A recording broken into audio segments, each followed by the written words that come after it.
Boa noite, que Jesus nos abençoe e nos dê a sua paz.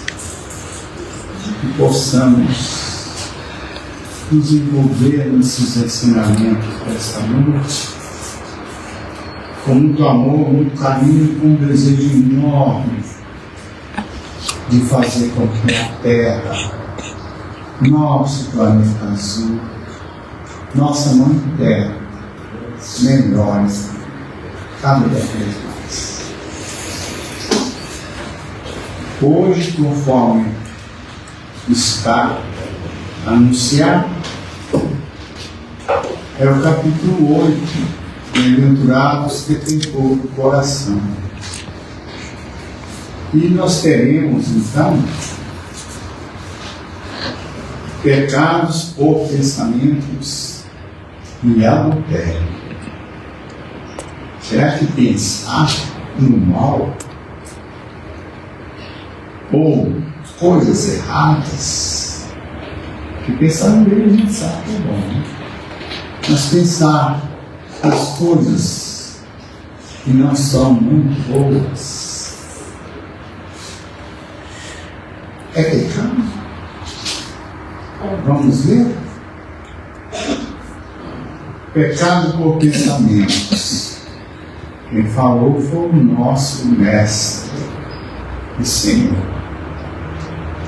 Mateus registrou no capítulo 5, versículos 27 e 28.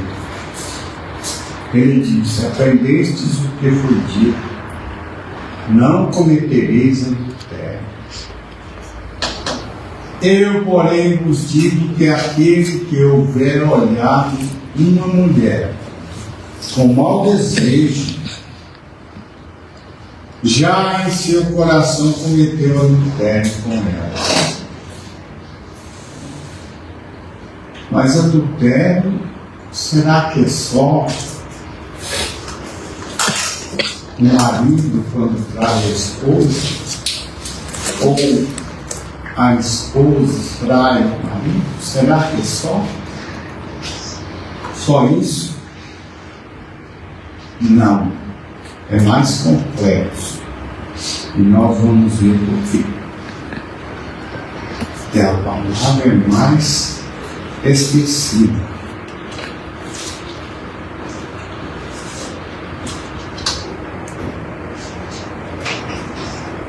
Cadê você?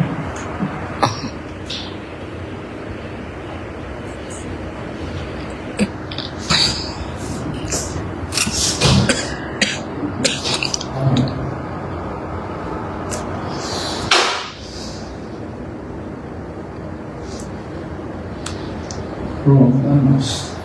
Você está procurando mouse?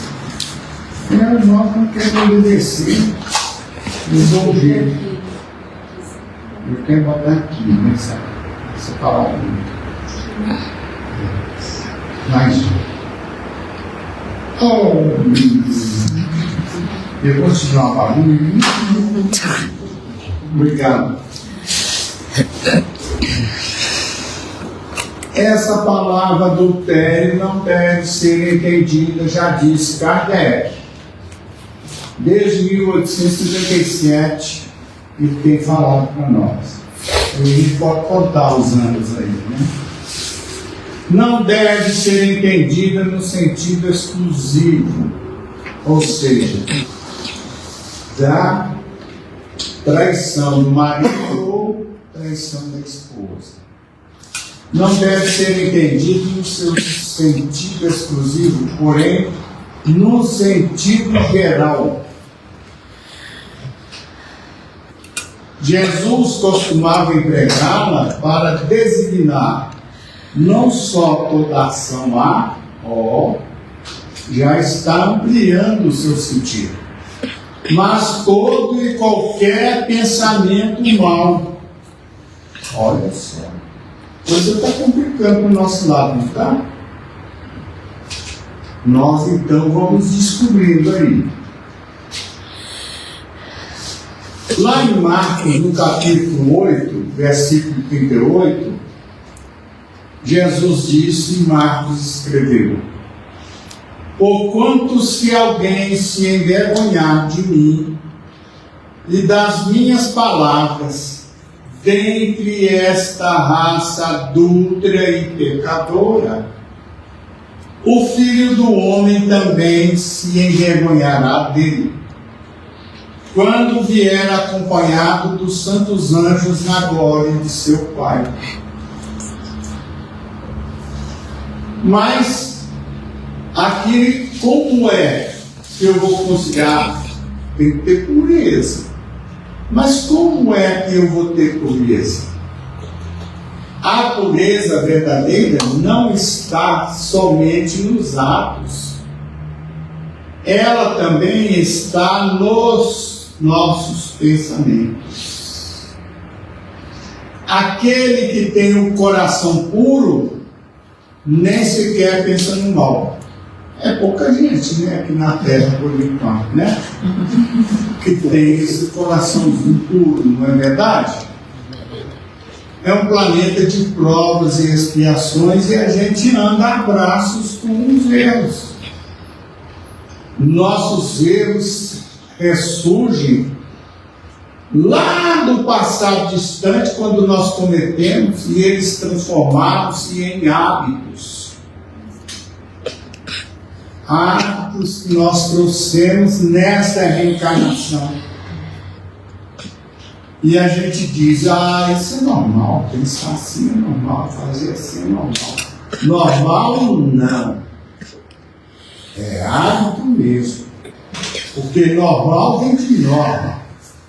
E norma é conduta. Quando entramos no colégio, lá no colégio tem as normas, para que tudo corra bem.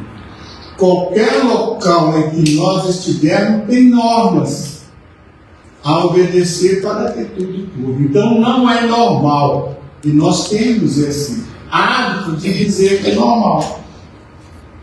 É um ato ruim, mas é um ato. Então, Jesus condena o mal, mesmo em pensamento, porque é um sinal de impureza.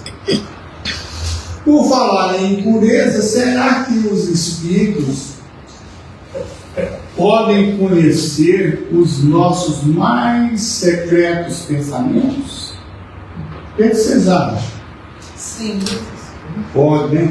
E por que nós pensamos tanto no mal? Se eles sabem de tudo. Mas é ainda. E os espíritos responderam a Kardec: muitas vezes chegam a conhecer o que desejareis ocultar de vós mesmos. Nem atos, nem pensamentos se lhes podem dissimular.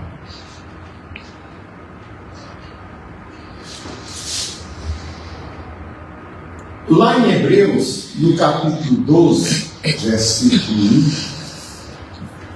Paulo, o apóstolo Paulo, na carta que ele escreveu aos Hebreus, ele diz que nós somos acompanhados de uma nuvem de testemunhas. Que nuvens são essas, hein? Testemunhas. Quem são esses espíritos? São aqueles mesmos que acompanhou André Luiz quando ele desencarnou. Ele estava reencarnado na Terra. Estou falando do livro Nosso Lar, para aqueles que já conhecem. Ele era um médico. E, apesar da medicina, ele dava muita consulta gratuita. Mas não dava com um sentimento de amor. E ele então desencarnou com câncer no estômago. Chegou lá e foi chamado de suicida. Como é que esses danados foram chamados de suicida? porque o acompanharam durante a estadia dele na carne. Assim somos nós, que queremos ser cristãos, e somos cristãos. Buscamos realizar aquilo que está ao nosso alcance de caridade material. Mas tem uma caridade maior do que a material que nós não fazemos. Muitos de nós não fazemos. Corrigindo. É a nossa mudança de comportamento. Quando nós chegamos lá, mas eu ajudei o fulano, ajudei assim, eu fiz assim na casa espírita e tal, etc. Mas você não mudou o seu pensamento. Não se tornou menos orgulhoso. Nós então aí que vamos perceber. Mas continuemos com os nossos maus pensamentos. Essa multidão de testemunha nada mais são do que os encarnados que convivem conosco e os desencarnados, que são em grande maioria, e sabem a par e passo tudo que nós pensamos e o que nós fazemos. Até aqueles pecados mais cabeludos que nós trazemos, cometidos agora. Não há como esconder. Os maus pensamentos, quem não os concebe, já há um progresso realizado. E pode sair com a lanterna aí, procurando pelo mundo aí, que são poucos.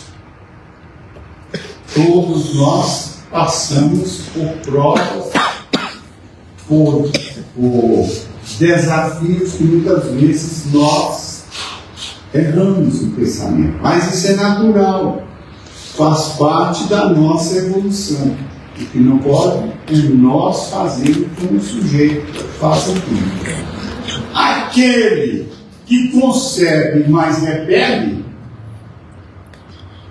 e já está com o progresso em vias de realizar. Senhor, me perdoe. Me ajuda que eu não quero mais pensar nisso. E, naturalmente, a força dele, a vontade vai prevalecer. E onde há a vontade para o bem, não está só nossos anjos guardiãos, não. Está o pai, o avô, a bisavó, o bisneto, e vai uma turma muito grande de muitas encarnações ligadas a nós. E eles querem, porque querem, nós melhor, como eles fizeram. Quer nos ajudar para que nós possamos ir para onde eles estão.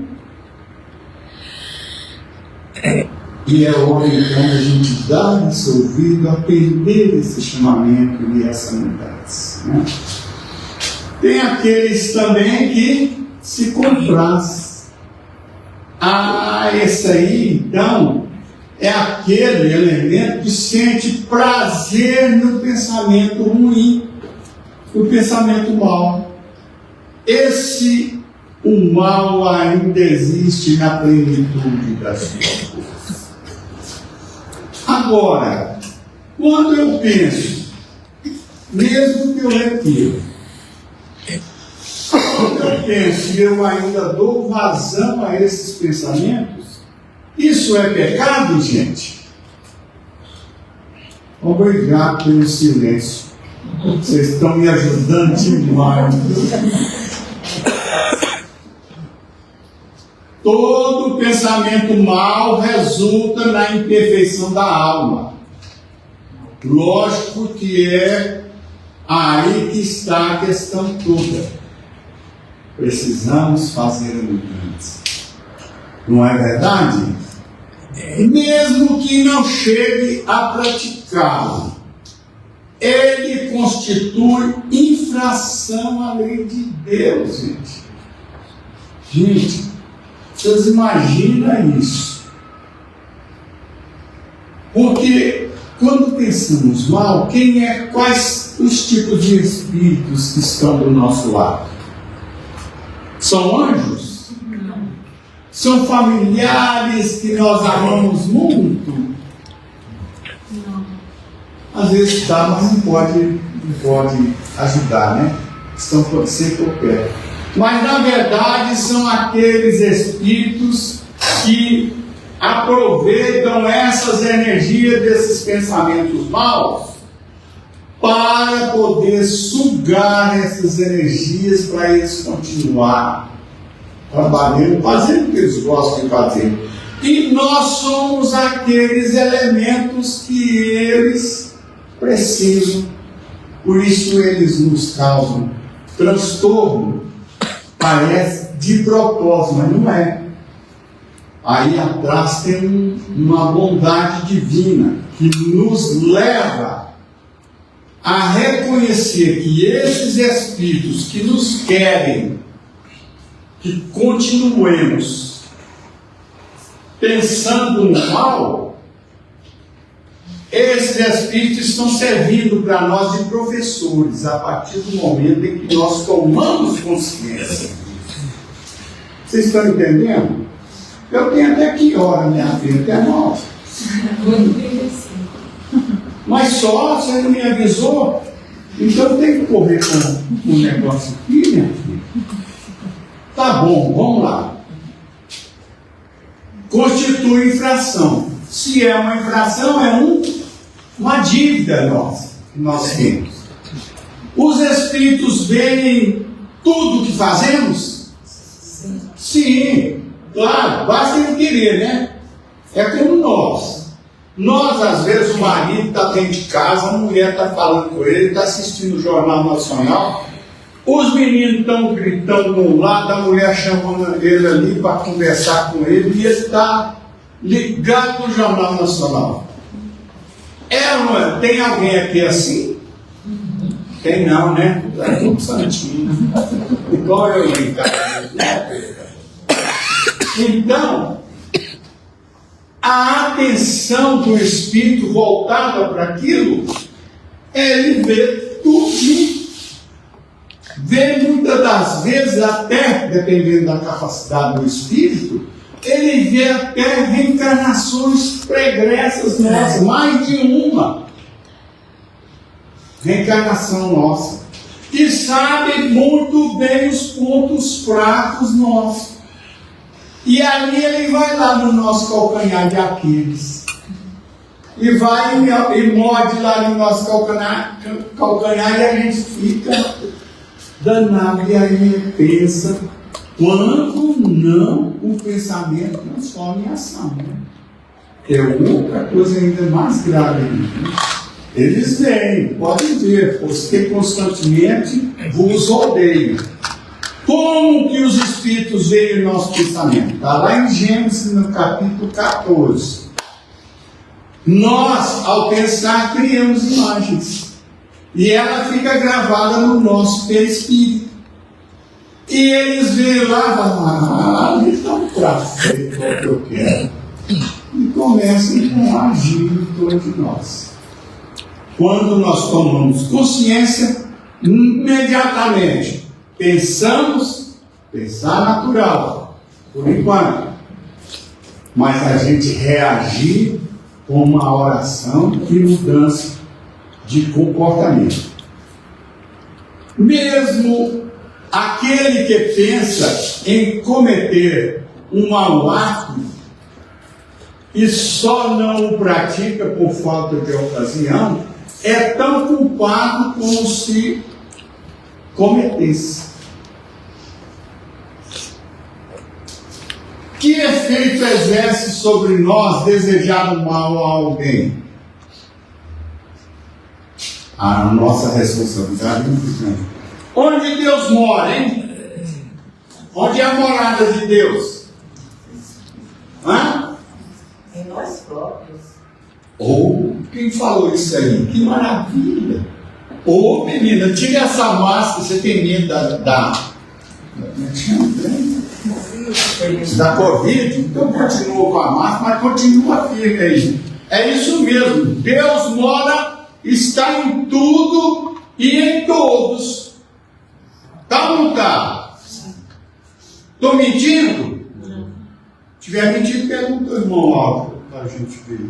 Está lá no universo livre. Então, se Deus está em tudo e em todos, Ele está em nós. Estou falando a verdade ou não? Sim. Pois então, aí é que está. Qual o efeito que exerce nós desejar o mal a alguém? Nós estamos ferindo a quem quando desejamos o mal a alguém? E se Deus está em nós, quem é o outro que é ferido? O próprio Deus. Só que Ele não fica com raiva de nós, porque Ele é um amor absoluto. Correto? Vamos então seguir. Tudo o que fazemos ou desejamos aos outros, seja de bom, seja de mal, provoca reação sobre nós, em bênçãos ou dodói, sofrimento. Vocês estão vendo aqui então? Está dando para ver o pessoal do fundão? Tá bom. Por isso é que nós temos a nossa responsabilidade perante as leis de Deus, inclusive de pensamentos.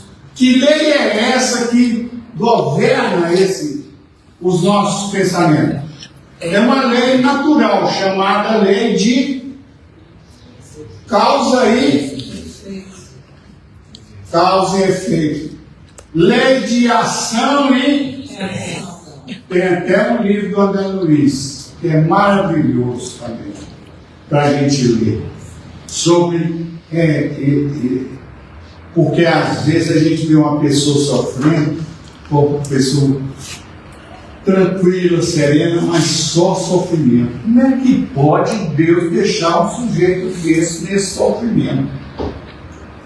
Quando nós aprendemos, nós então olhamos, fortalece ele, Senhor, e me ajuda a ajudá-lo. Conversa, de repente ele está precisando de alguma coisa nossa, que nós podemos ajudar. Assim é que Kardec escreveu no Evangelho, segundo o Espiritismo, no capítulo 5, bem-aventurados os aflitos, no item 5, causas atuais das aflições. Ele escreveu assim: não há falta alguma, por mais leve que seja, nenhuma infração à lei de Deus, que não acarrete forçosas e inevitáveis consequências. A gente pensa que é uma coisa simples, só pensou, eu só pensei. Vai. Então, o que nós podemos fazer para me fortalecer desse nó? Filhinha, fala de novo aí as horas para mim, 9h30. Tá bom. O que fazer, pessoal? Moleza. Jesus já falou para nós, ele, moleza, mamão com açúcar. É ou não é? Primeiro, orar.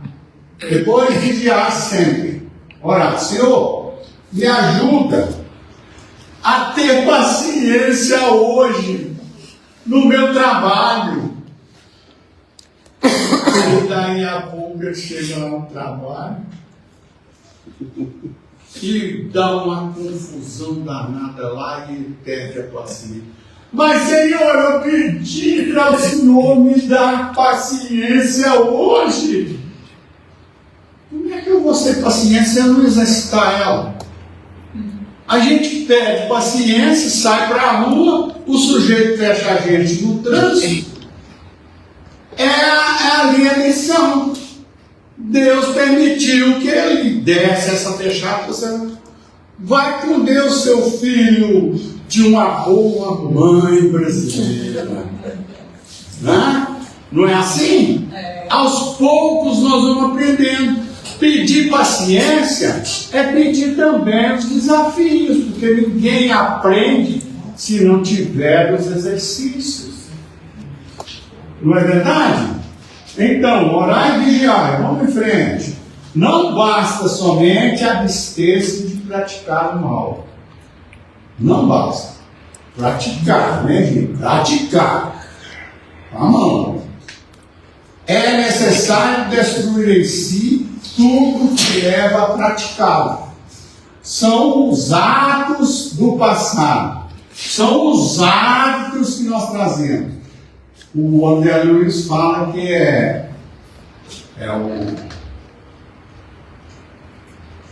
eu esqueci, sem desculpa, os 80 anos do velho, 76, né, Lúcio?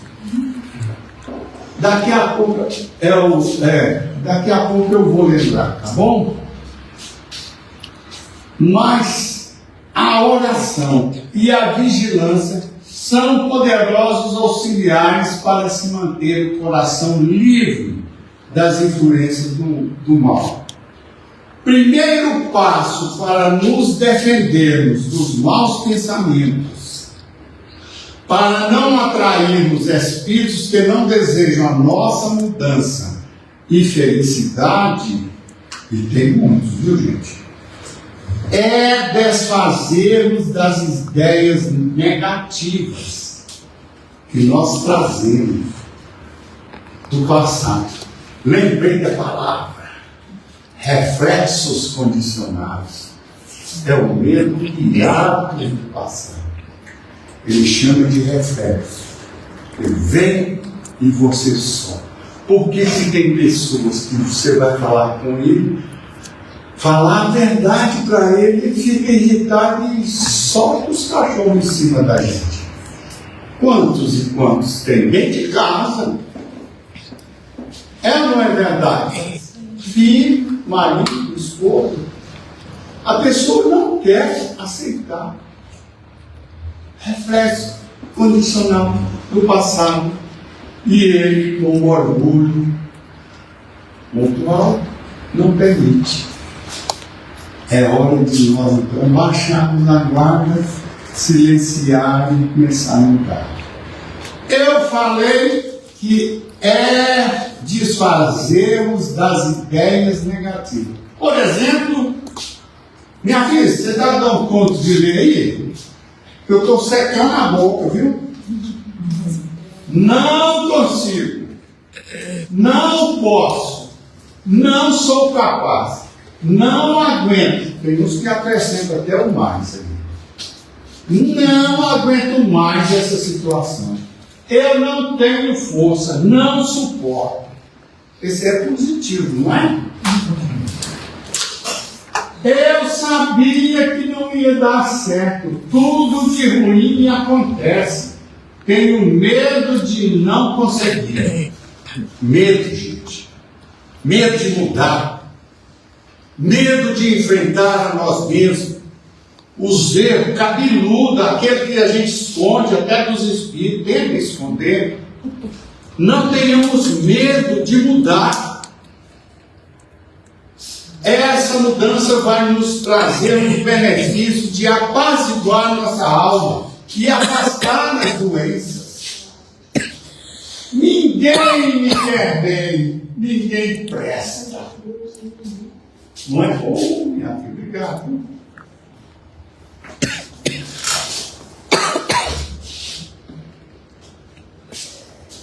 Por isso mesmo, é que no livro Os Poderes da Mente, de Sueli Caldas e Schubert, tudo o que somos hoje tem sua causa no passado. Tá certo? Nós hoje estamos vivendo um reflexo do passado. Tem sua causa. Quando não decorrem de ações viciosas do presente. Presente que age. É assim. Portanto, a cada dia preparamos a nossa herança para os dias por vindouros. Gente, olha, não tem não tem era nem dele, não tem por onde sair. Nós somos herdeiros de nós mesmos. Não há como fugir. Ninguém foge de si mesmo. Mas aqui tem algumas coisinhas que nós podemos fazer que vai nos ajudar. Você me ajuda a ler lá? Oração. A oração. Orar e não precisa a pessoa. Pai nosso que está no céu, Senhor, me abençoa. Não vamos, fala com o coração. Que o Pai Nosso seja falado com energia, com amor, com desejo enorme de se curar, de mudar de comportamento. A oração mais ouvida por Deus é aquela que sai do coração. Não interessa as palavras, se foram bonitas ou se foram menos bonitas. Se foram carregadas de muita estrutura, ou se falou assim, o nego reggae está precisando de ajuda, o senhor pode me ajudar? É isso, não se preocupe, fale com o coração. Evangelioterapia. É o que nós estamos fazendo, tá certo? Estudar o Evangelho, aprender. E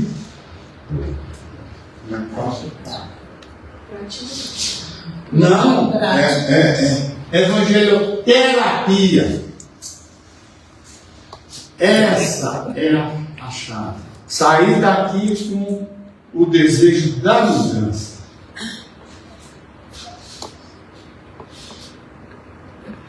Transformação íntima. Essa aí é. Sabe como é que a gente vai transformar? Olhar no espelho. O tanto que a gente é feio. Por dentro. Não é por fora, não. Ver, fazer uma análise daquilo que eu posso melhorar. Não queira ser santo da noite para o dia, que ninguém consegue. Até o Pedro, que já tinha uma bagagem estrutural do passado enorme, trabalhando com o Cristo há muitos e muitos séculos, ele ligou, pegou uma espada e cortou a orelha de um soldado. O Paulo foi em outras vidas um grande amigo de Jesus e trabalhou enormemente para a união dessa raça do Deus único. No entanto, ele mandou matar muita gente. Então todos nós trazemos. Não há por que preocupar que errou. Preocupar sim. Eu errei, Senhor. Mas não me vou dar por vencido. Que o Senhor me dê uma nova oportunidade.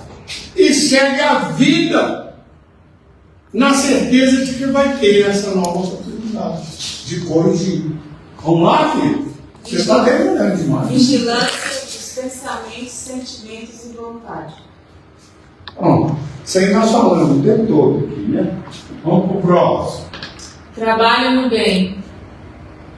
Trabalhar no bem. O que é trabalhar no bem, hein, gente? É vir para a casa espírita e ir para a campanha, fazer a sopa, distribuir com os pobres as cestas, é isso? Só isso, né? Trabalhar no bem dentro de casa, começa dentro de casa. Com as crianças, com os adultos, com aqueles que fazem parte da nossa família, que precisam tanto da nossa ajuda, do nosso exemplo. O Francisco de Assis falou assim: pregai o Evangelho o tempo todo. Se necessário, fala. Entenderam? Então é o exemplo que vai marcar a nossa mudança. Mãe, A senhora está diferente. O fulano fez isso, a senhora não brigou com ele. Isso é o Evangelho, meu filho. Está mudando meu comportamento. Que sinalzinho mais feio é esse? Fraternidade. Sermos fraternos. Abraçarmos uns aos outros. Todos nós somos criaturas de Deus. Todos nós saímos das mesmas mãos divinas, do mesmo material, matéria-prima. Então não há por que ter separação. E agora, para encerrar, você pode ler lá, você não ficar olhando para mim, me dizendo que tem horário. Reflexão. Como eu tenho, através do meu pensamento, influenciado o mundo ao meu redor. Nós sempre desejamos ser felizes. E a felicidade está em nossas mãos.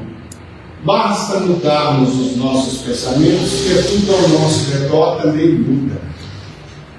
Ou, pelo menos, passamos a enxergar com outros olhos. E agora a